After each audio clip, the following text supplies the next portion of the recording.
Welcome guys, did your IMOP stop working? Today we're going to show you how to fix it and we're going to clean it up. Let's get to it. How to clean, fix, and break down your iRobot IMOP.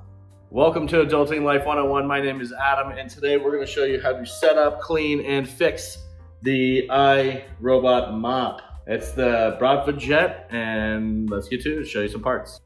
Equipment and parts. Alright everyone, I'm going to show you with the breakdown of the parts first. What we're working with today, we're working with the iMOP right here. This is the main unit. It's got the sprayer in the front, no camera, and it's got the holding tank for the solution to wash your floors. As you can see, I have hardwood floors and there's a lot of them, so it's really hard to keep up with mopping the floor, so that's why I have the iRobot. Next, we're gonna move to a mop pad. This is a washable and reusable pad. It works really well. For the floor, can be machine washable and it can dry. I don't recommend drying this in the dryer because it will shrink and mess it up as it is hot. It's plastic back here, but you should hand dry it. Also, we have the holding tank for solution. Now, this is a holding tank that we use for different solutions so that it can mop the floor properly. Next, we have the hardwood floor cleaner. It's the cleaner that already comes ready to use. You don't have to mix it with anything. You can use it on regular floors too, but it's meant for hardwood and it comes pre-mixed. So you can just put it right in there and it works out great. You buy an iRobot, you get these disposable pads. It's for one-time use.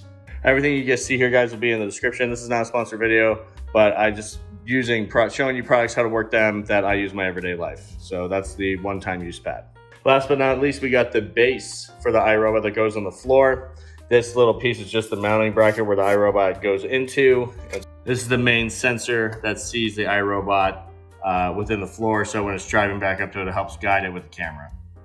The cost.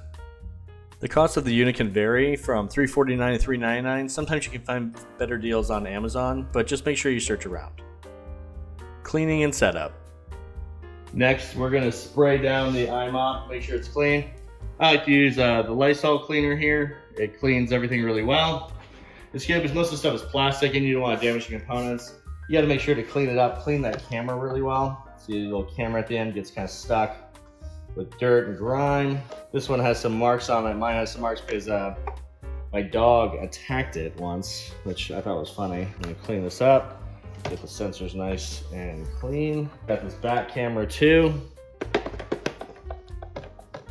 Okay, it's looking real good now. Next thing we're gonna do is we're gonna put a new scrubbing pad on there, guys. These actually don't come with the iRobot, only the one-time use one does. I bought these in a separate pack. I think it was a 9-pack on Amazon. They're pretty cheap and they work really well. So what we're gonna do is we're gonna turn over the robot. Now there's a sensor here in the center that shows, see it blinking. It'll show that, hey, there is a pad present there, so it knows that it can start mopping and it has all the right equipment. So as you take this actually slips on right here. There's a little spot right here that it slips into. You can see these little crevices right here, and it slips right on. So we're gonna go ahead and do that. All right, and to lock it into place, guys, you press this button right here, which locks it. And it actually unlocks it too.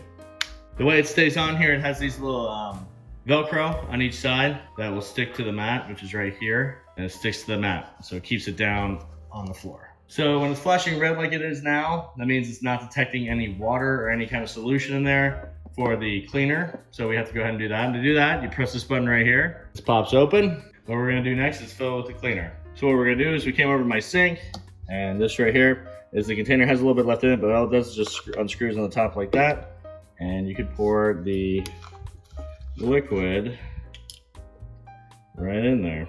It's actually really easy. Now, after you've poured it in here, this is more for one, depending how big your floor is, this is usually for more than one use. Usually it's 4 or 5 runs out of this because it doesn't spray a lot, but this is how you fill it up. And then the cap on straight like that, and then you turn and it locks it into place. So we're good to go. Next thing you want to do is you want to put the cleaner back in the machine. So what you do is it has this little spot right here. When it goes down, it flows into the machine. So we're gonna put it right here. Oh, wrong way. Where the Roomba symbol is facing like you're reading it. Just drops right in there and close the lid. Accessible, so it's easy for the mop to get in and out of. I'm gonna put it right here. So you put it down, plug this part in. It lights up white, showing it has power, and then I'm gonna attach the base just like that. Easy enough. All right, the last step we're gonna do is we're gonna put it back on the base. So let's do that. It should light up. There it goes. It lights up, acknowledging that it's on the base and that it's charging. The white light means it's charging. And now it's good to clean. All you have to do is go to your iRobot app, which is free in the App Store. Download the app, sync it to your machine, and it will start mapping out your house as far as where to wash or where not to wash. You can set no-go zones. You can set things where you just want to wash maybe the living room or the kitchen or whatever you want. That's it, guys, for this breakdown tutorial and setup of the iMOP. I hope that it really worked and helped you guys really well. Everything I showed you today is in my description, or will be in my description soon. As far as where to get this stuff, it's actually really simple, and mopping sucks as an adult. It just sucks in general, but it's an easy way to keep your house clean. It is a little expensive, but if you can afford it, it's a really good way to keep your house clean of dirt, debris, and germs. So thanks, guys, for coming to Adulting Life 101. I'll see you next time.